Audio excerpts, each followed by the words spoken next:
Hi, my name is Cecil, and I'm reading the book of Second Corinthians with the Message translation. Today I pick up in Second Corinthians chapter 7. Enjoy.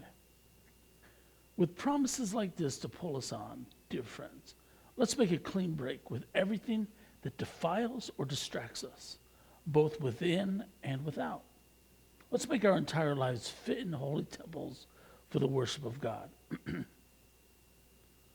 Trust us. We've never hurt a soul, never exploited or taken advantage of anyone. Don't think I'm finding fault with you. I told you earlier that I'm with you all the way, no matter what. I have, in fact, the greatest confidence in you. If only you knew how proud I am of you. I'm overwhelmed with joy despite all our troubles. When we arrived in Macedonia province, we couldn't settle down. The fights in the church and the fears in our hearts, they kept us on pins and needles. We couldn't relax because we didn't know how it would turn out.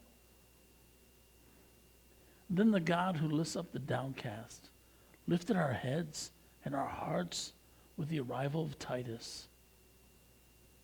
We were glad just to see him. But the true assurance came in what he told us about you. How much you cared, how much you grieved, how concerned you were for me. I went from worry to tranquility in no time. I know I distressed you greatly with my letter, although I felt awful at the time. I don't feel at all bad now that I see how it turned out. The letter upset you, but only for a while. Now I'm glad. Not that you were upset, but that you were jarred into turning things around. You let the distress bring you to God, not drive you from him. The result was all gain and no loss. Distress that drives us to God does that. It turns us around. It gets us back in the way of salvation. We never regret that kind of pain. But those who let distress drive them away from God are full of regrets, and they end up on a deathbed of regrets. And now, isn't it wonderful? All the ways in which this distress has goaded you closer to God. You're more alive, more concerned, more sensitive, more reverent, more human, more passionate, more responsible. Looked at from any angle, you come out of this with purity of heart. And that is what I was hoping for in the first place when I wrote the letter.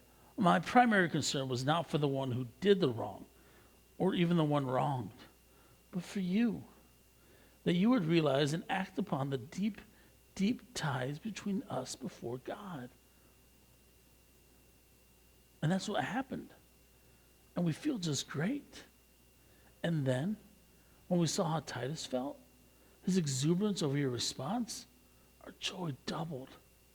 It was wonderful to see how revived and refreshed he was by everything you did. If I went on a limb in telling Titus how great I thought you were, you didn't cut off that limb. As it turned out, I hadn't exaggerated one bit. Titus saw for himself that everything I had said about you was true. He can't quit talking about it, going over again and again the story of your prompt obedience and the dignity and sensitivity of your hospitality. He was quite overwhelmed by it all. And I couldn't be more pleased. I'm so confident and proud of you. Thank you for joining me in reading 2 Corinthians chapter 7. Please come back tomorrow as I begin chapter 8. Have a great day.